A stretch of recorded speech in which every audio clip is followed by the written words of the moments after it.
evening. Welcome to Family Showdown Live Top 10. Which top 10? Only the best top 10 ever. The top 10 science fiction games. I like science fiction just a little bit. No one would ever guess. How about you? You like science fiction, sweetie? Busy. You're busy? My IT guy's hard at work. So, yes. Stuff and things and everything's science fiction. Alright. Science fiction's good stuff. Science fiction. I'm curious because I'm assuming that you wrote down our old list, right? Yes, I did.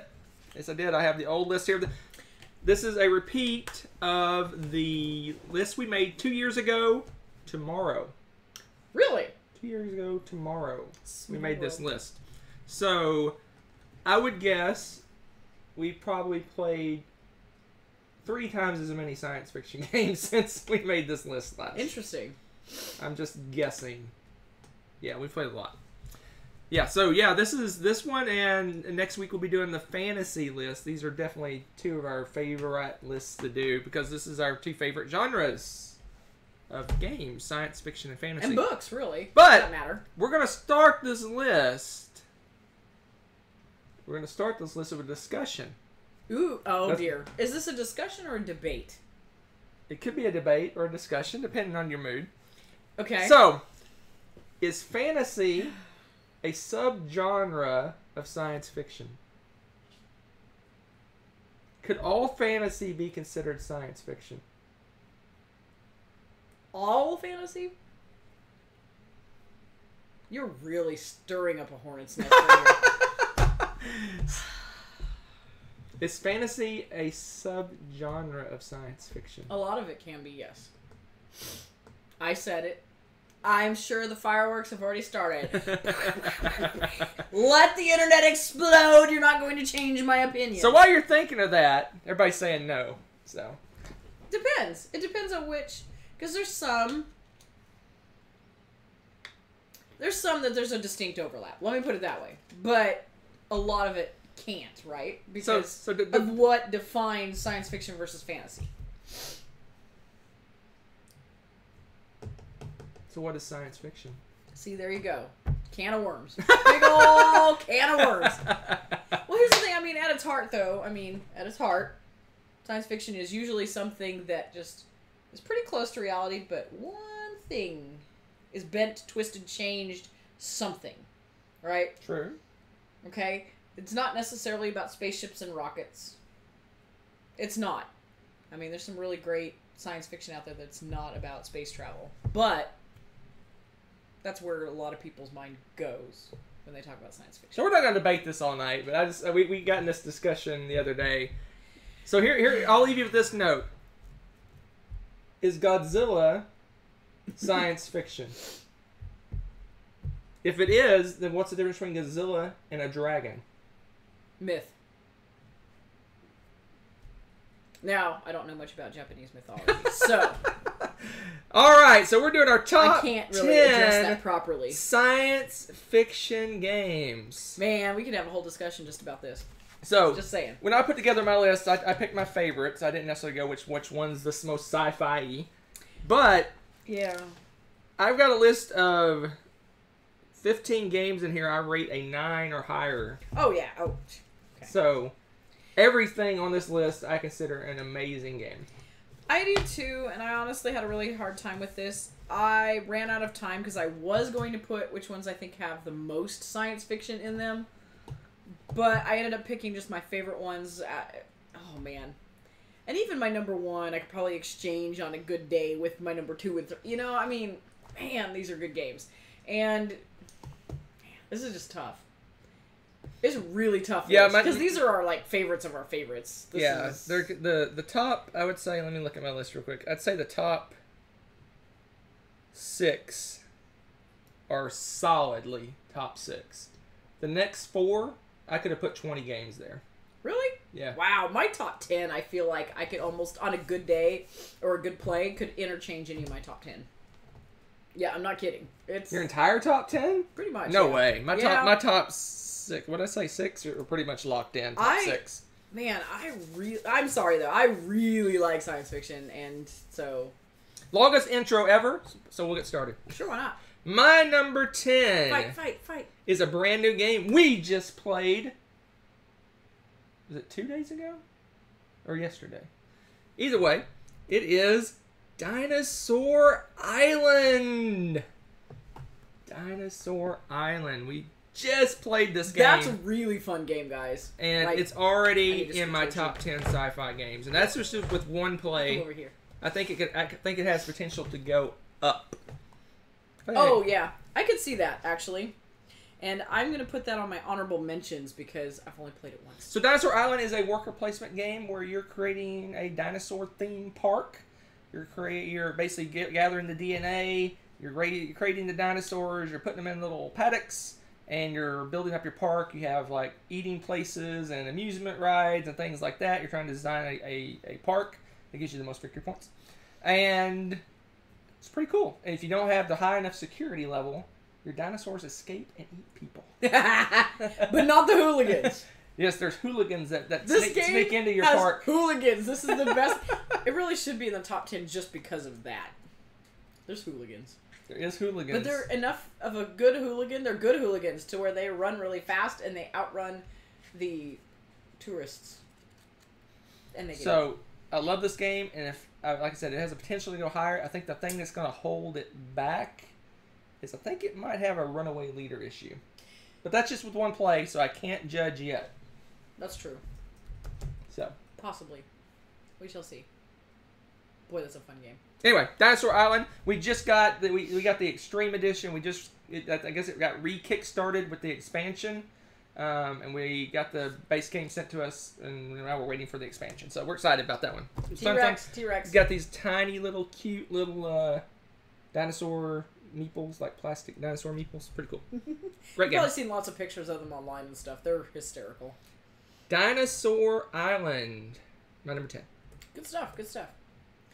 All right, my number 10. We've played it finally fairly recently, and we played it with the whole mess of expansions we've never played before. Before, we'd always just played at the base game because that's all we owned. And that's always been like enough because we love this game so much, and that is Battlestar Galactica. Now, the nice thing about this is you don't have to be a super Battlestar Galactica fan to play this game and enjoy it. It's a game with a hidden traitor that gets revealed partway through the game. Everybody's got their own special abilities you're trying to do to help keep everything going and fight off the bad guys, from without and within, blah, blah, blah. It's really fun. Absolutely adore it. But it does help if you're a fan because some of the stuff, the abilities and the stuff are akin to the characters in the show and stuff like that. So it's kind of fun if you are a fan. You're like, oh, cool, I recognize this and things like that. But it's not necessary. I didn't see the actual reboot of Battlestar Galactica until just 3 years ago, maybe, or something. We've owned this game forever. So, yeah, don't let that hold you back. I mean, I saw the original one. I don't know why we didn't. I never got around to watching it. I don't know why. I don't know. But yeah, so it's great. Not necessary that you know much about it to play it. It's awesome, and I love it. Every time we've played that, some crazy memories. It's one of those memory maker games. It just is. So. I won the last time we played. As the bad guy. You were a bad guy too. Rotten toaster. Oh yeah, I was. You weren't. I was like the queen of the. You were like you swapped halfway through, right? You weren't a bad guy until halfway. Yeah, but I was like the leader of the bad guys. I was like the Cylon captain. Oh or whatever it was. Yeah, it was awesome. Absolutely, it was fun. Yeah, it was very fun. I like that game. For once, we were on the same side. That's rare. We weren't on the same side the first half of the game. I was bad from the start. That's true. You're rotten to the core. Rotten. But we ended up winning. That's true. So yeah, Battlestar Galactica, fun game. Hunt it down. It's worth it. My number 9. What is my number 9? Oh, my number 9 is... What is it? That low? Gaia Project. Interesting. I thought you'd have this higher. Terraforming Mars in space. Not Terraforming Mars. space. No, not Terraforming Mars. Terra Mystica in space. So we've only played part of a game of Terra Mystica. Yes. Back in we did a demo at Dice Tower Con 2 years ago, At least. 3 years ago. Yes. Anyway, we demoed like half a game, and we were like, meh, Yeah. meh, it's okay. But Yeah. then the sci-fi version came out, and it had cool like tech trees, not really tech trees, but tech paths that you can upgrade your different abilities in the game. It had all kinds of cool things, but at its heart, it's got the Terra Mystica engine of resource engine, and we loved it. I think it's awesome. I've only played it once. That's why it's so low on my list. I've played it more than once. Yeah, I've only played it one like time, so I really want to play this one again. It's just hard. It's kind of a longer game and kind of a heavier game, so I don't know when I'll get to play it again. But This weekend! This weekend! Yes. But no, I really enjoyed the play of it. It's got so many things going for it that I like. I like being able to upgrade your powers. I like objectives that you're trying to meet, and they have like objectives you have to shoot for each section of the game. The sci-fi theme. Like I said, I like the way the resources work, where you kind of have these like almost like a mana system. I think it's in Terra Mystica. You basically you move through and it becomes active, and then you spend them, and you kind of got to cycle them through. And depending on how efficient you are, I mean, there's ways to get more or less of those resources so they cycle faster, but then you have less to work with, and it's just got a cool system to it. Love it. Gaia Project, a great game. If you like Terra Mystica and you've been waiting to play this one, you should definitely do it, because I think it's improved on the original. Yep. Good stuff. All right. What's your number 9? My number 9's my cheaty twofer. But it's always my cheaty twofer. Roll and racing? Yes, it has to do with rolling and racing. The one or the other, you may pick which one you prefer, cards or dice. You have Race for the Galaxy, which is cards, and then Roll for the Galaxy, which is dice. Essentially the same game. One is a little more streamlined with Roll for the Galaxy with the dice. I think it's easier to teach others with that one. There is a ton of symbols to pick up at first with Race for the Galaxy. They're sort of intuitive, but not necessarily, so it takes a little getting used to. Even when we play a couple times in a row, you still kind of feel like you're referring back to it. Looking it up, oh, what's this one mean again? So unless you play it a lot, you kind of sometimes have to refer back to those symbols. But what you're doing is you're trying to collect, kind of build up a little engine of things. You get victory points, and you want to build up your... have a set of planets and what's the other set of cards? I can't think of the name all of a sudden. Oh my goodness. Technology? Yeah, the technology. Thank you.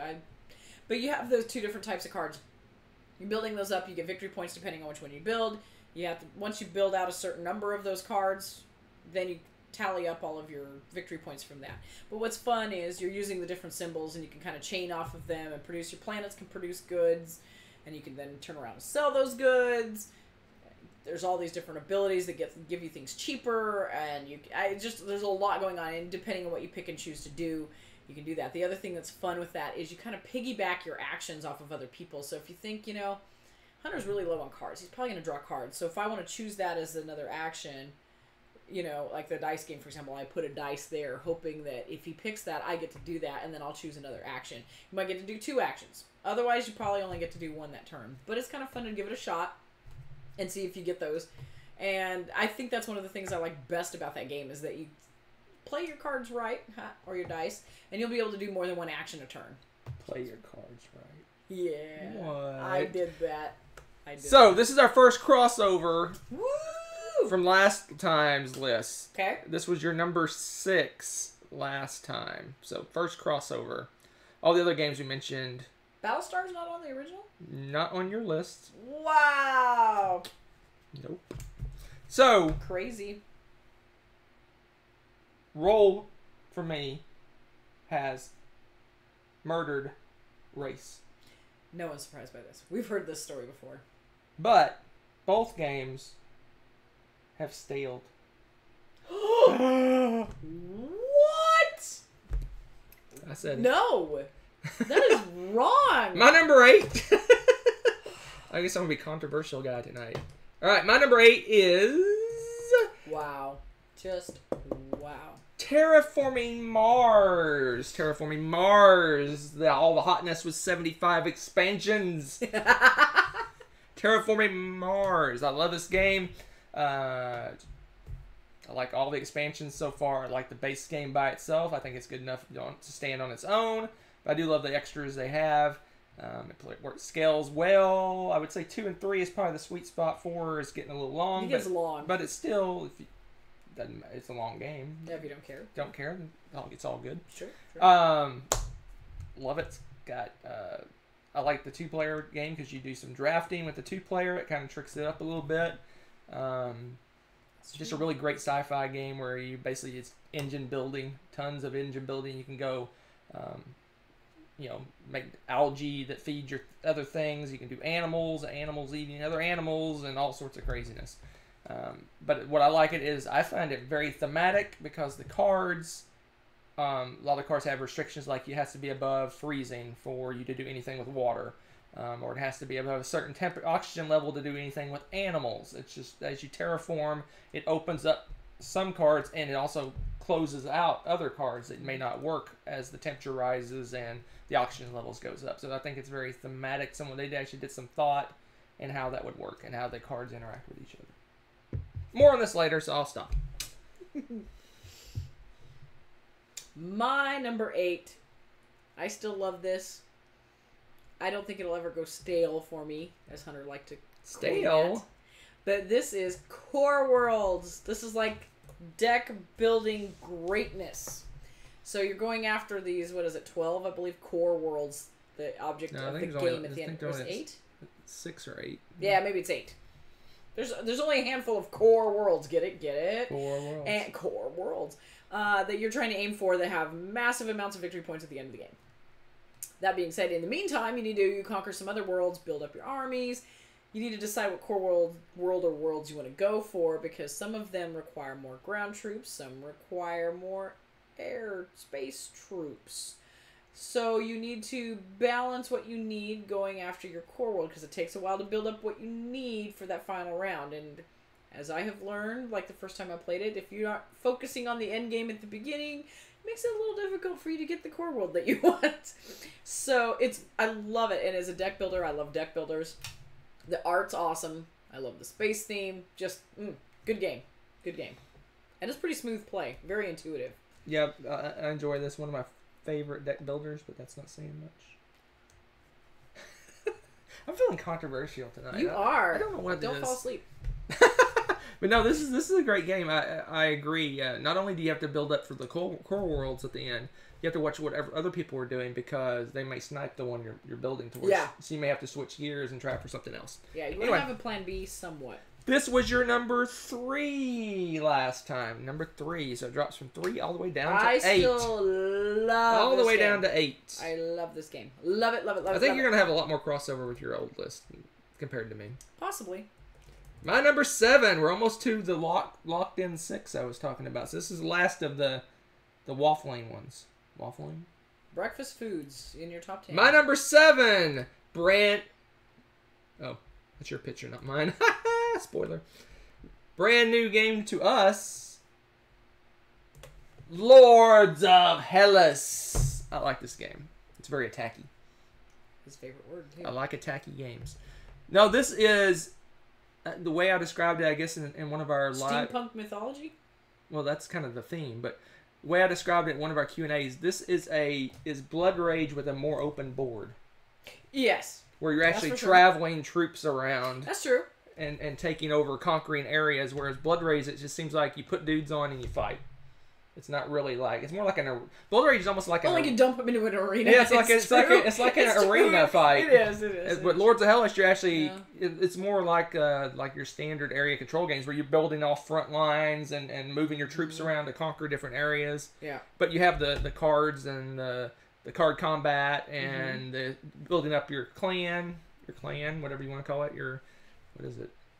Mythos, whatever your group is, your hero, and you build up your hero, and your cult following. It's just, it just to me, it's Blood Rage plus. Yeah, it is. It really is. I was pleasantly surprised by that game. Very good, very good. So it's fairly new to us. But immediately I was like, as soon as we were done with that, I was like, wow, I really like this game. Yeah, and I don't usually like the dudes on a map attacking games. I really don't. But this one, again, has that Blood Rage feel, like he said, where It's not all just about the fighting, and there's so much other stuff going on, and the combat in it is so simple that you don't spend a lot of time going, okay, pause the game, now let's fight, and then back into the game. It's very streamlined. And that's one of the things that's somewhat unique to, at least for the games I've played of Dudes on the Map, it's one round of combat and you're done. Yeah. It's one round and it's over. That's true. One round. I guess Blood Rage does something similar, right? Mm-hmm. It's one round of combat. Mm-hmm. But yeah, it's one round, and you basically assess the damage, literally. Yeah. And one person wins, the other person loses, and all their troops go away. Yeah. It's really very quick, easy combat system. Cool. But it's interesting. It's true. All right, what's your number 7? My number 7 is Star Trek. Star Trek Ascendancy, to be specific. Again, I could probably put this just about anywhere. This one is a panned out view of the Star Trek universe, looking down at it and playing it as you go. So you've got the ships. You don't really work on the crew. You don't interact with like people so much as just like the unit of the Federation or the Klingon Empire. And you're going to go about it with their special abilities in mind. So the Klingons are all about going over and conquering areas and dominating them. So they build up military very quickly, and it benefits you to get on the move and go find other people right away so that you can do that. Federation is all about exploration, so you get benefits from doing all of the research and finding these new areas and interacting with people and making deals and this and that. Not so much the combat is more defensive. And then, it's just, I love the interaction, the interplay. It's very much the Star Trek universe. If you're a fan, which we are, hardcore fans of Star Trek, then it's a little slice of Star Trek that you get to do, and you get to set your own fate. The other part of this is the board is completely unique every time. You've got your planets, and they're attached by warp zones of varying lengths, depending on what you roll. And until you connect 2 planets, you can move that around. So our board can sprawl and move. It's really cool, and it's a completely unique board every time because you're literally laying out the galaxy as you explore it. Absolutely love this game. Next. That's all right. Someone asked if it's 3-player minimum. It is. The base game is 3-player only, but then you can buy expansions to crank it up to. I think it's up to 5 now players. Which, oh my goodness, that would be interesting. But I think we've done 4. We did. I think we did 5. Did we do 5? 1, 2, 3, 4, 5. I think we did 5. Oh my gosh, it's pretty epic. I'll tell you. But anyway, but I'm trying to remember. Now you can go and look it up. But I think with the Borg expansion, you can play 2-player. I think you can in that because it's like an automated thing, right? The Borg is like basically controlled by the game. Yeah. So I think you can play with the Borg 2-player. I may be wrong on that, but yeah, and that's something we haven't tried out yet is our Borg automata and see how that works. Yeah, because the Borg is interesting because you're still playing competitively. But if everyone ignores the Borg will end up winning the game. No one will end up. The Borg could win. Yeah, it's kind of messed up. So you gotta go fight the Borg and slow down their progress. But are you going to be the one to do it, or are you going to wait and see if someone else does it? It's really messed up. Yeah, or we could go Team Awesome. Next time we play, we'll have to play with the Borg. Totally. All right, my number 6. We're hitting the solid 6. Is that what you rock solid 6? Is that what you're coining this? The solid 6. The solid 6, and I think we have our first crossover, right? Do we? Yeah, I think we do. I'm like swiveling in my chair tonight. My number 6, we just talked about. That's why I started chatting about it. You nerd. Star Trek Ascendancy. Everything she said, plus the Ferengi. But wait, there's more. Oh my gosh. You playing the Ferengi is hilarious. Let's make a deal. And that's what he does the entire time. He's like, so, let's talk about stuff. Yeah, I like. They're hilarious. I like Ascendancy. It's a kind of a macro view of Star Trek. You kind of pull back. It's not very episodic. It's more the big picture, overarching theme of Star Trek, of the different races and how they interact with each other, and the combat and the fighting and all that good stuff. So it's good stuff. Good stuff. We'll just move on since we already kind of talked about it. So what's your number 6? My number 6, you've mentioned again. It seems like we have a lot of crossover, but just we like it at varying degrees. Gaia Project. Gaia Project. I really like this game. I love the engine in it. I love the tech tree. I love the fact that you're going and exploring and taking over planets, and you can kind of build up your own little mini federation. I think it's actually called a federation too. A grouping of planets, and you get points for all these different things. Of course, you're going for victory points, right? But my favorite thing about this is building your engine with your tech tree, because it gives you unique abilities, and as you get that unique ability, that helps with something else, and you kind of start chaining this stuff, building up so that it makes it easier for you to go take over other areas. Absolutely love it. The art's pretty cool. Again, if you like that sci-fi, you'll notice that I really tend to like the sci-fi of the space theme realm, and yeah, this is just, it fits right in with that. So, Gaia Project. Sure, they could have probably done it with some other theme, maybe, but I really like the way this fits with the space exploration. So I just looked, not to interrupt, I just looked online. The board actually allows you to play 1 to 5 players. Whoa! Or 1 to 4. 1 to 4 players. So you can actually play solo against the board. That's kind of cool. So there you go. So I was right. Well, kind of. Sounds I like didn't realize you could play solo. But yeah. Gaia Project, you done? I'm done. Oh yeah, we still have. We already talked about Gaia Project. We still have like no crossovers, other than the ones I mentioned. Oh, from the last list. Yeah, just the ones. A lot of these are new. Just the ones I've mentioned. What the heck is going on with my computer? IT guys fire. My number 5. Gaia Project is what? Anachrony. This low? I know. This is I told you this is a solid 6. This is solid. Anachrony. Wow. Another one that wasn't on our list previously because we played it since we made our last list. Awesome sci-fi, like futuristic, alternate world, post-apocalyptic craziness. With worker placement. So basically, it's a worker placement game. You basically have several different types of workers, which I like when you have workers that have different powers and abilities. You send those workers out to worker placement spots. You can either do it on buildings in your little area, your colony, or whatever you want to call it. But you also can go to the capital city, but the capital city is all full of radiation and craziness, so you have to wear spacesuits to get there, basically mechs. So you load up your little guys in mechs and send them out to the capital to do the actions that everyone else can go to, the ones that you're fighting for, the worker placement spots. And you're building up to prepare for basically the end of the world. A giant comet or something's going to crash into the planet at some point.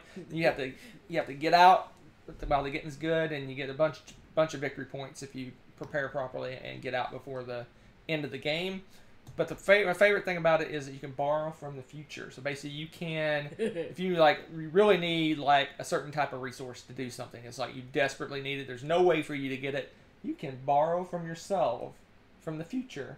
So you basically say, I send that resource back to me in the current. Well, what do you know? And now I have what I need. Yeah. But at some point in the future, you have to produce that resource or get that resource and send it back, or you cause anomalies and paradoxes and all kinds of bad things happen to you. So it's just so cool. It's really great theming. There's just many different paths to victory. You can build these great these projects. They're called super projects, I think. And they're super powerful, but you have to dump a ton of resources and effort into those to do them. And they're only available for a limited amount of time. Oh, but they're so cool. The benefits from them if you do them. I totally love this. Yeah, so this is one of my favorite worker placement games. Maybe not my favorite, but one of my favorite worker placement games. And I love me some worker placement. There you go, Anachrony. I don't know if this gets as much love. This seems to be the game that a lot of people want to play, but no one plays it. Well, for one thing, I mean, you can't tell by looking at the cover what on earth it's about. Yeah, right? That's true. I don't know. It's one of those where it's like, yeah, I'm going to pass because I don't know what that is. It looks like it might be some kind of niche thing or some fandom that you don't know about or something, right? That you're like... And it almost looks like some kind of like runic symbol for like the past or something. Like a fantasy world. Instead of a futuristic thing. Yeah. That's totally true. That's totally true. All right. Onward to your number 5. It's not going to be as cool as my number 5. Oh, I don't know about that. I have a feeling it's higher up on your list. Is it really? I think so. Let's see. What do you got? I picked Zaya. Zaya. Okay. I already loved this game once upon a time, but then they came out with the expansion that fixed all of our woes and made it so you could play it 2-player. Amazing. Amazing. And it's fun to play with more. Yep. And it's that open box world. You've probably heard us talk about Merchants and Marauders, the pirate game. This is like Merchants and Marauders in space, which is like major bonuses for me because I'm like, yeah, let's do this.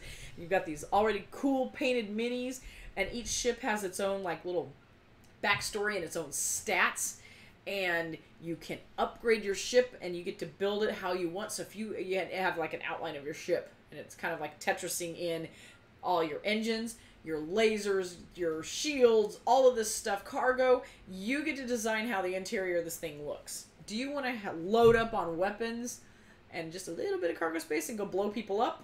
Do you want to have a nice even distribution and try to do a lot of things? Choice is yours. If you want to go and mine asteroid fields, risking your life and limb, you can do that. You want to turn to piracy for a while, at least until the little cop spaceship starts chasing you. You can do that. I love it. And the new expansion also created an economy with the trade goods so that you can't just go and sometimes your map, because it's also randomly laid out each time, sometimes you'll get a good one where like this area here sells this good. Well, hey, just lo and behold, 2 steps away is the place that would buy that good. Yeah, you could just go and make a lot of points. Well, not so much anymore with the expansion because it fixed that. So after a while, the economy's like, we don't need that so much now. Right. And so you're going to have to find a plan B or something else to do some more trade elsewhere. I love it, love it, love it, love it. Open box, what is it? Sandbox game. Yep. Sandbox game. Fantastic. Probably my favorite sandbox game. I said it. Better than Merchants and Marauders? By this much. So why you go let the cat out of Nessa's room because it wants out? It's been trapped. I am going to talk more about Zaya, Legends of a Drift System, my number 4. I think we have a lot of crossover at the top. My number 4 is Zaya. So, like she said, the expansion added even more coolness to the game. It fixed some of the issues with the game. Because in Zaya, you have the potential to just have flat dumb luck. Like, you build these massive engines and you just like your ship is just a big engine with like a seat on top of it, and you roll a 1 to move. But in the expansion, you can buy modifications that prevent you from rolling. It gives you a minimum number that you roll when you're moving. It's so true. It's got comets. It's got more NPCs, ships. It's got all sorts of coolness in the game. But I love games where they go, here's your rules. You can play however you want to play. And you can go kill people. You can do missions. You can merchant. You can do anything. You can get halfway through the game. Someone kills you and you're like, okay, I'm not going to be a pirate anymore. I'm a merchant this time. See the halo. you can load up these just giant missile launchers of death and go around and kill the other players. You can do all sorts of things in this game. And it's like every time I play Zaya, I go, I'm going to try something different. And you can do that, which is so cool. He usually starts with something different and then goes back to his old pirating ways. You gotta be a pirate at some point. I mean, that's half the fun is blowing people up. He's like, the temptation is too great. Avert, change course. So, yeah, Zaya. Oh, by the way. What? It is a crossover. I figured that It was both our number 2s last time. That is not surprising, because we love this game. So, yeah, I just enjoy this game. I mean, I think the last time I played, I was just going for achievements and missions. I don't know if I won or not, but I had fun. I can't remember. Yeah, I can't remember. We're pretty evenly matched in that game. Yeah. It's a trade-off. Good one, Zaya. It is a good one. That's very cool. My number 4, you've already ranted and raved about. We have a lot of crossover, because again, this is our favorite genre. Well, one of our favorite genres, and it's my favorite genre. Oh, higher on your list? I am shocked. Yeah. Call me shocked. I know. Hunter's already told you so much about Anachrony. I like this game. It's worker placement. That's really cool. I really like that. I like the modifications for 2-player. It's not that much different. Very cool. I like the theme. The theme is amazing. The space theme, you've got to get the heck out of Dodge before, this comet or whatever comes and destroys your planet. Not a good plan. So you need to make sure you've got all your ducks in a row. You need to set up and build and get your spaceship so you can get out of there in time. And you've got all these projects and things you can do on the way. You build up. Some of these projects and the work that you need to do require you to get on your suit and actually go out where there's no atmosphere and stuff. I love the idea behind this. So you got to plan ahead how many suits you need. Oh no, Hunter could block me from using those things. You got to have plans upon plans upon plans. But it's a typical worker placement, right? I love the way this game works out. The time thing, I was really hesitant at first when he's like, oh, there's this element of time travel in it. I'm like, no one really pulls off the time travel thing. But these guys kind of do a little, I don't know, almost tongue-in-cheek. Here you go. It's fun. I like it. I like it. I think it plays well. I don't think they went overboard with it. It's just one aspect to the game. You don't even have to do it. I rarely use it, honestly. I'm paranoid about it because I hate the detriments. Oh, I love it. Send all the stuff back. Send it all back. Turn, he's like wheeling and dealing. He's like, I need a scientist. Crazy. Send me a scientist. Oh my gosh. And it seems to be pretty balanced in that because we seem to be pretty evenly matched, even though I'm like, don't do that. I do a lot with the time travel stuff, and you tend to focus more on buildings and things like that. Yeah, it's just how you approach the game. Love that. Again, many ways to accomplish the same thing. Good choices. So, there you go. I try not to belabor the point that Anachrony is awesome. It is awesome. There you go. All right, here we go. My number 3. We're getting to the high rent district. My number 3 is an oldie but a goodie of Star Trek Fleet Captains. What just happened? That's your number 3. It's number 3. Star Trek Fleet Captains. This is the quintessential Star Trek in a box. And this is before where Ascendancy was the pullback kind of macro view. This is the micro episodic view because you actually have the characters from the shows. You have the episode, like things that happen in various episodes as different encounters. Yeah. You have the ships fighting each other. Every single race is unique. The Klingons are very different from the Federation, which is very different from the Romulans, which is very different from the Dominion. Those are the 4, right? 4. Yes. They're all very different. They all play differently. Yep. Their ships act differently. It's just awesome. And I love the fact that in this game you can have Picard as the captain, with Spock as his first officer, with it's happy Star Trek nerdy happiness. They took all the different Star Treks and just kind of shuffled them up and created a game out of it.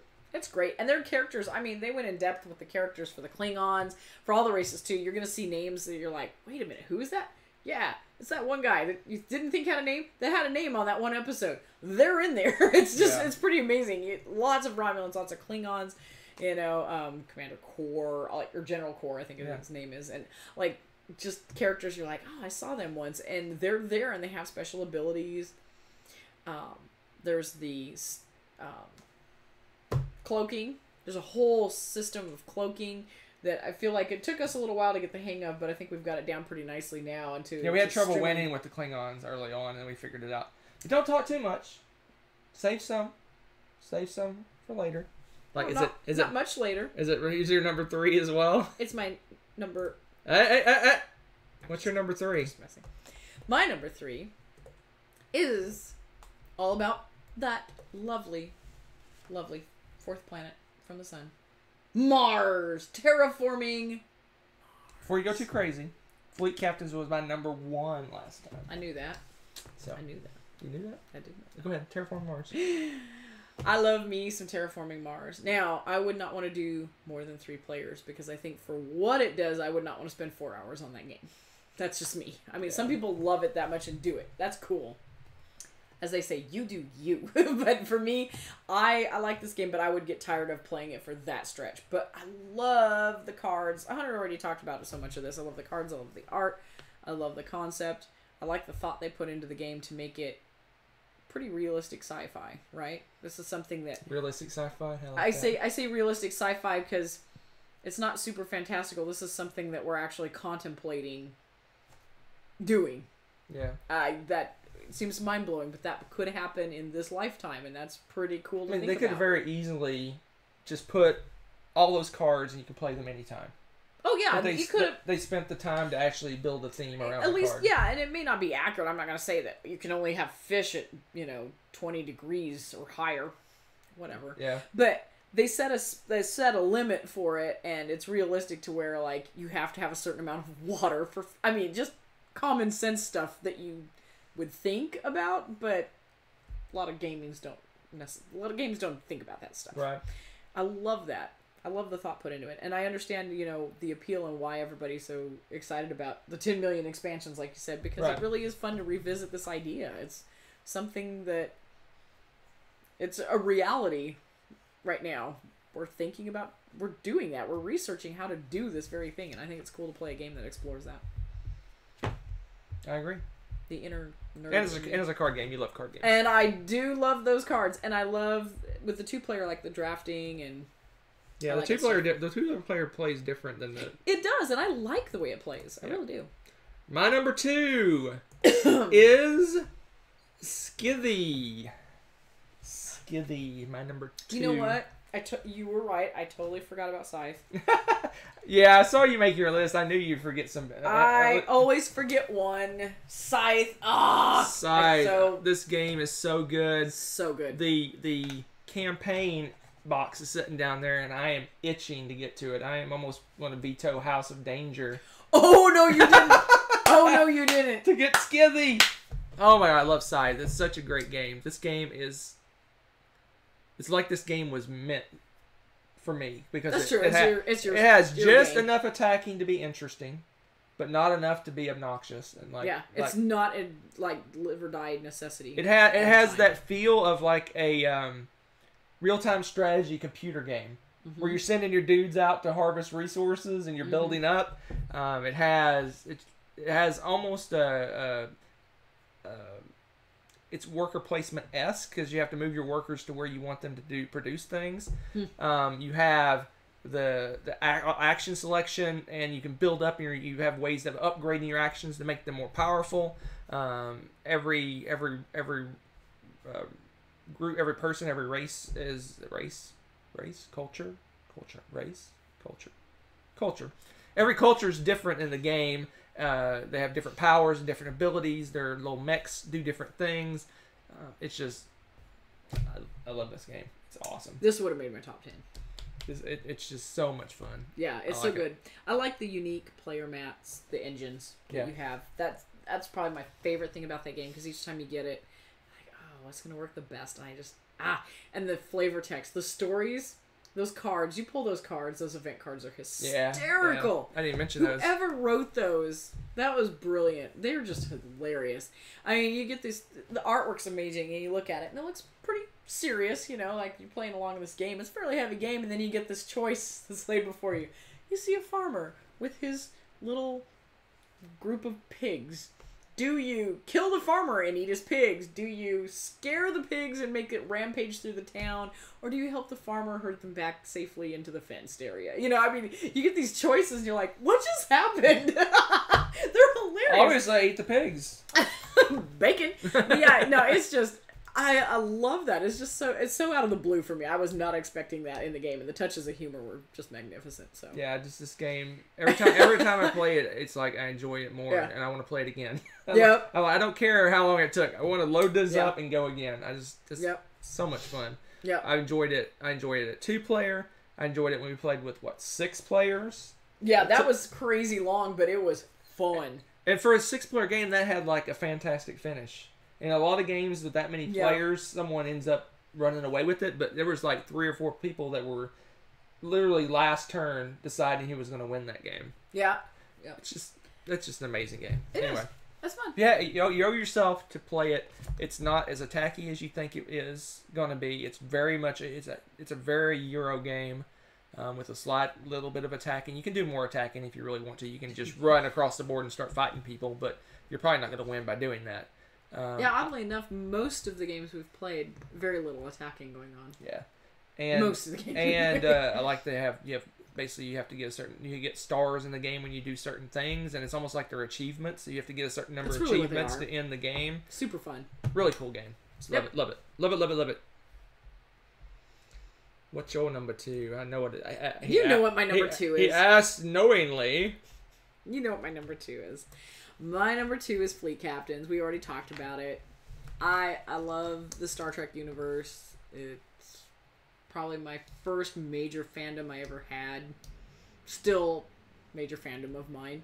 And this game is great. You know, all of the characters are unique. We kind of went over all of this. I like the fact that every single time our galaxy is going to look completely different because you shuffle up those hexes and lay them out, and they could be anything. I love it. Love it. You really are exploring the unknown and getting to do abilities and things unique to the characters and the ships. I love the HeroClix ships where you can just adjust the stats on them and keep going. I think that's really cool. So, I don't want to spend too much time talking about the stuff that we already talked about before, because I think we hit most of the major points on that. But it's a really fun game, and every time I'm like, oh man, we shouldn't drag that out. So much work. And then I think about, no, you know what? It's one of those that I swear it looks like it's heavier than it is, because we usually play it in about an hour. Yeah. It really doesn't take that long depending on how big you make game. How big you make the map is how many victory points you're going to, and you can make it as small or as big. Like one time we had 4 or 5 hours just to play. We just made this massive map and went at it. Or you can make a little tiny map and play a short game. Yeah, it's one of those games that you could adjust to the time, and I always seem to forget that until we actually get it to the table. I'm like, oh, we shouldn't play that. It'll take too... No, it really doesn't take that long. It's a fantastic game.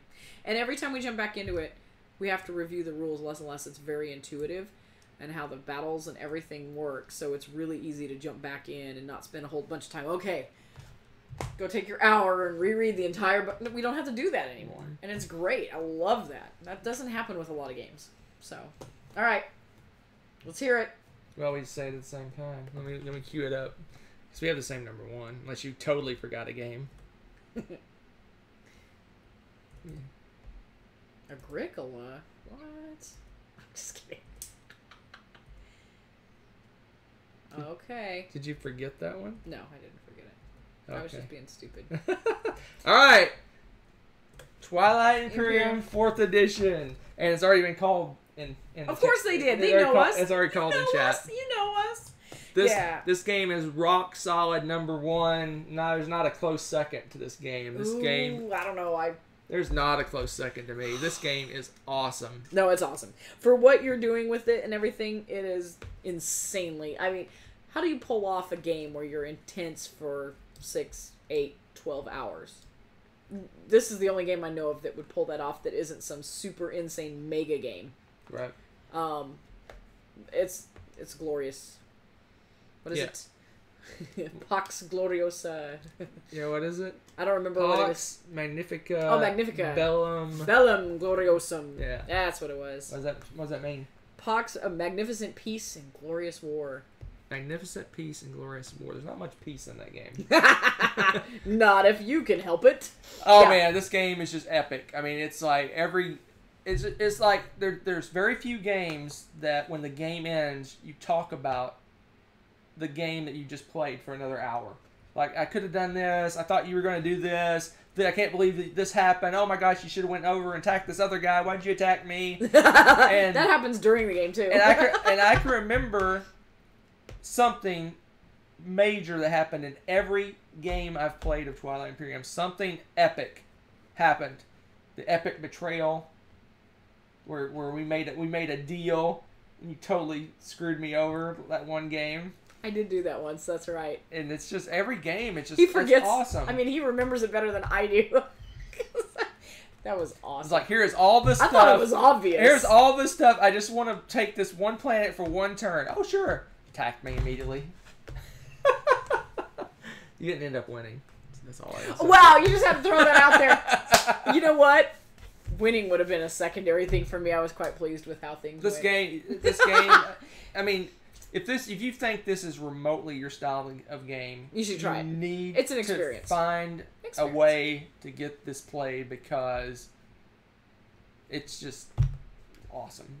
It really is. It's an experience. Now, I will say, because it is so intense, like last time I bowed out of playing it just because I was mentally completely fried. And you do want to have your head in this game. If you don't think you can pay attention for that and keep up with everything, then yeah, you want to make sure you're ready to play this game because it's a lot. I mean, you don't want to sit and go like, oh, you know what? Okay, it's Hunter's turn. I'm going to go and get a snack and watch. Because as soon as you do that, he's going to do an action that has a secondary action that you can do.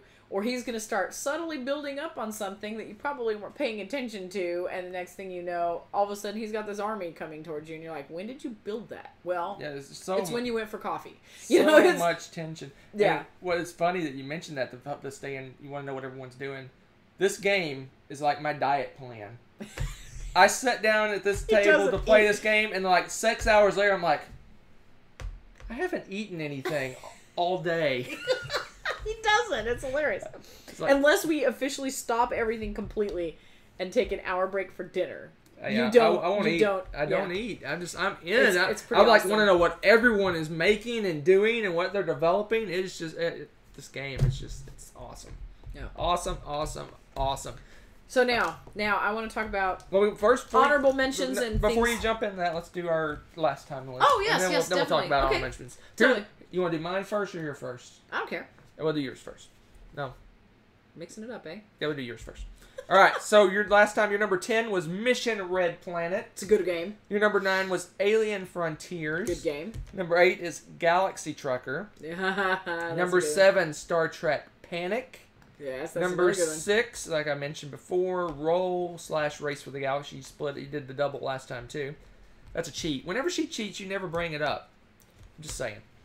They have to brought it up. Number 5, Among the Stars. Ooh, another goodie. Number 4, Star Realms. Yes. Number 3, Core Worlds. Yep. Number 2, Zaya. Yep. And number 1, Fleet Captains. There you go. My 10 Solid. last time were Solid. number 10, Among the Stars. Number 9, Battlestar Galactica. Number 8, Galaxy Trucker. Number 7, Core Worlds. Yep. Number 6, Roll for the Galaxy. Not Race for the Galaxy. And not both. Roll for the Galaxy. Number 5, Alien Frontiers. Number 4, Mission Red Planet. Number 3, like that one, Twilight right? Imperium 3rd Edition. That's based on half of a game. Yeah, you didn't get to play It was the whole my game. number 3 based on half a game that I was winning dramatically. Just saying. Number 2, Zaya. Number 1, Fleet Captains. There you go. Yeah, I find it interesting. Now, one thing that, let's see, you mentioned all of those. I'm trying to think if there was anything. I got some honorable mentions.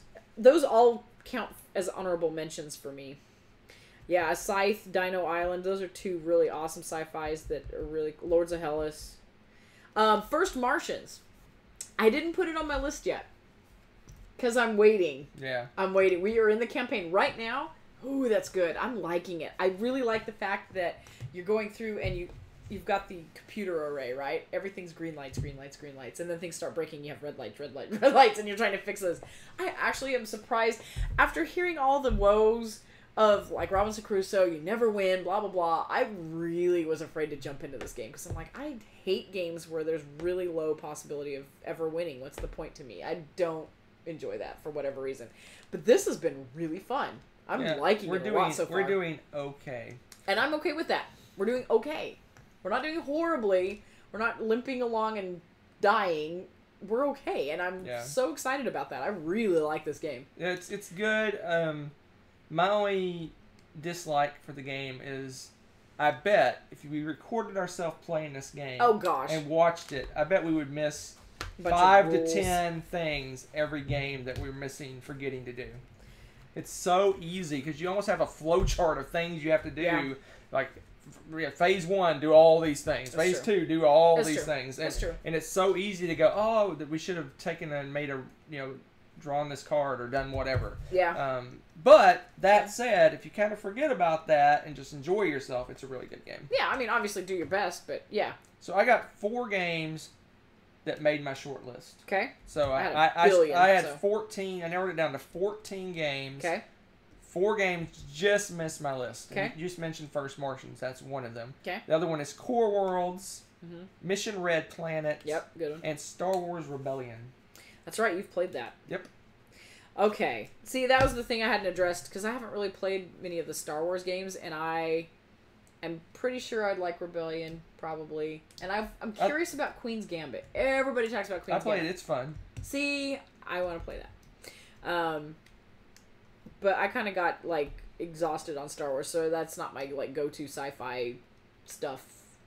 But I do... They have some solid games that go with the Star Wars. Rebellion is kind of like Battlestar. I think you could play it without knowing what it is, kind of thing. But I don't think it would be near as fun if you didn't know the characters. Is it? It's 2-player, right? Yeah. Yeah, the Rebellion is 2-player. It's one of those 2/4 players. It's really just it's a 2-player. Yeah, okay. Yeah, and so I'm intrigued about those. I want to play those. So I'm sure that everyone's like, oh my gosh, they don't have any Star Wars games on their list. And it's like, well... We're not... You can get go to the Dice Tower if you want all the Star Wars. Star Trek and then Star Wars is here somewhere in the middle. Yeah, sorry guys. It's just not... It's just how it is. I enjoy Star Wars, but I've never been like, whoa, Star Wars. I've never been that way, ever. And I've grown up with people like that, so... I started watching Star Trek when I was 5 or 6 years old. Hey, me too. Before Star Trek even came out. I mean, Star Wars. I was like, how did you watch it? I watched the Star Trek before Star Wars existed. Hey, I'm not aging myself by saying that, but thinking of sci-fi, tell me about Time Stories. So disappointing. Okay.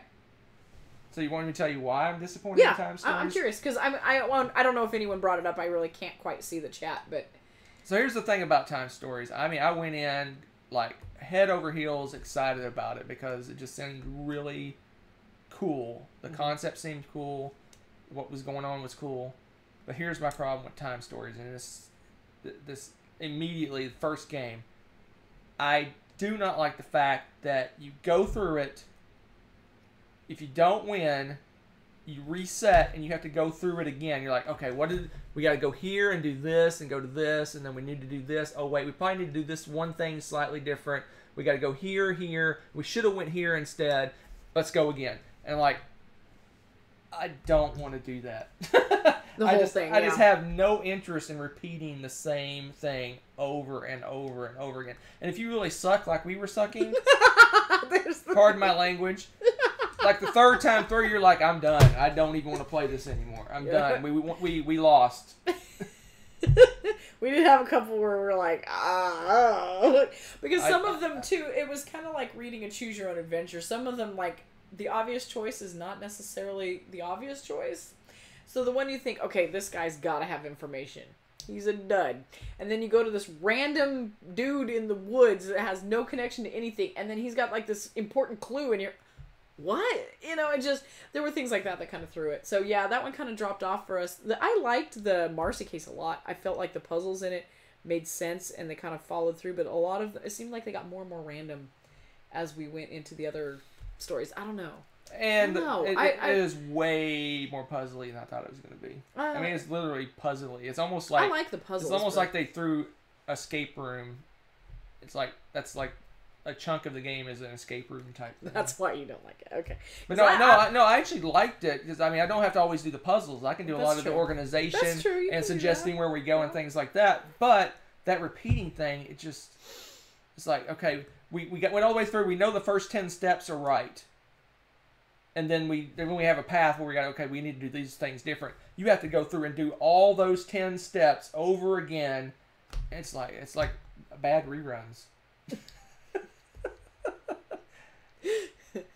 Okay, I'm trying to think. Were there any other games that we've like phased out that we aren't crazy about? I was thinking about Time Stories. Is there anything else that we've played a lot? I feel like my old list is still a solid go-to list. Oh yeah, I would with my new one. I would play anything on that list. Everything that was on that list that wasn't on this one is in my honorable mentions, and I'm not kidding. Alien Frontiers, I love that game. Even though dice, not necessarily my thing, right? That game's fun. I love the dice placement. I'm shocked that Star Realms and Among the Stars didn't. They are like 11 and 12 right there. Yeah. I don't get to play them as much as I would like. I'm looking at you. No, I'm just kidding. But yeah, I don't get to play those hardly at all, so they've kind of dropped off a little. I have a feeling, again, like I said before, my top 10 is so interchangeable that a couple good plays and they'd be right back in there. I love my top 15 easily. So, My, hopefully, I don't know. What were we gonna say? I would say this is her favorite genre. Yeah, this is my second favorite genre. So we're gonna focus and buy a lot of great games that are in that. Yeah, and so I mean, I really could do a someday when I have free time. Haha, I really do want to do a like little mini series about the sci-fi games that I like. Kind of reminds me akin to like Tom's like why I like blah blah blah games. I really like that idea because that's what I feel about with the sci-fi theme is like why do I like these games so much? Well, let's look at them and explore them a little bit. I think it would be a lot of fun. So. Okay. Okay. Anything Yes. else? I'm assuming you can see the chat. It's at a weird angle for me, so I can't really. They've been talking to us all sorts of things. Oh, good. Okay. They've been having their own little awesome. conversations. That's so awesome. That's what you guys they are were like calling best all at. our games, so Nice, we're pretty good. predictable. But Oh, that's good. But for those of you that maybe haven't seen our old one too, though, it's good to just get some newer games and some new ideas out there because I don't know if everything that I had on my list was in print. Battlestar Galactica is probably not. Is that not in print? Yeah. It's rare. Well, somewhat rare at this point. Yeah, that's too bad. But yeah, I was about to say exactly the same thing. Our old list, you can go watch that, and it's still a solid list. I think. It's a lot of fun. So hopefully it gives you a whole mess of games. If you like this genre or you like a certain mechanism, hopefully you got a few ideas you can go and try out a few things. So, few things. Yes. This is so we're done with our list. We're going into a new area. Huzzah. So, we figured out what was happening with our video. Mm-hmm. My Alienware computer comes with an app that assists you with your internet. Assists. And once I deleted that app and put drivers in, all of a sudden, I don't know if you can tell in this video, but we cranked up the frames per second, we cranked up the resolution, we cranked up everything. I see that we're starting to drop some frames for a little bit, but that's probably just fluctuations in the Wi-Fi. But let us know in the comments if you would. Is it better than before? Worse than before? Is there? I know right towards the end we were starting to drop some frames, but is the video working better and all that good stuff? Because I really want to figure out what's going on with our video, and I think I may have figured it out. So just let us know in the comments about that. And next week, back-to-back, our first back-to-back top 10 in I don't know how long. Woo-hoo! We're right back with top 10 fantasy games. Again, a repeat of our list from 2 years ago. So is sci-fi just a subset of fantasy? It could be. It could be, right? It could be. But fantasy to me, this is just my personal opinion. Take it for what it's worth. Fantasy gives me a feeling of the olden days, before technology, before... But couldn't you call Star Wars a space fantasy? A lot of people do. That's true. It did take a long, long time ago. But far but away. To me, it's back before, swords and shields and armor and magic and things. It just seems like a lack of understanding of the universe. Anyway, that's fantasy to me. Science fiction, on the other hand, for the most part, is futuristic. Things that happen in the future. It could be an alternate weird future in other worlds. It could be, but it's more futuristic. We're talking, spaceships and lasers and outer space and things like that. That's how I split them up. Okay. But there is a middle in there somewhere. There is. There's a middle where they kind of bleed over into each other, I think. Because you could have stuff in the past and mix it with some sci-fi type stuff. Oh, easily. Because like Mistborn and some of those series, their magic is based on technology in a way. Yeah, that's really cool. So, yeah. Oh, I love sci-fi, speculative fiction, any of the sets like that. I think fantasy, yeah. We'll have to get into it, I guess, next week too, but to me it's all about like science fiction has that element of science to it, and then fantasy has the fantastical, right? Like the mythological or the the magic or something that defies science in some way. Supernatural-ish. Yeah. And that's where I tend to draw the line for that. Yeah, because there is a lot of gray. There are some things that are very gray. I'm digging on the fantasy that has science involved with it. Oh, I love it. Yeah. Where like I said, like Mistborn is their again, magic is almost technology based. It is, but they're tweaking it, right, to something that's just a little bit beyond belief, right? Oh yeah. And that's where the fantasy comes in, I think. So there you go. Food for thought. Or debate. All right. Or all the above. We're going to wrap this up. Thank you so much for joining us. We appreciate you joining us live. We appreciate you watching after the fact. We just appreciate you. So, next time, like I said, fantasy. Woohoo! And the top of the list is probably going to be just as predictable as this top of the list. But join us anyway. You don't know us. Okay, maybe you do. Yes, we will see you next week, guys. Bye.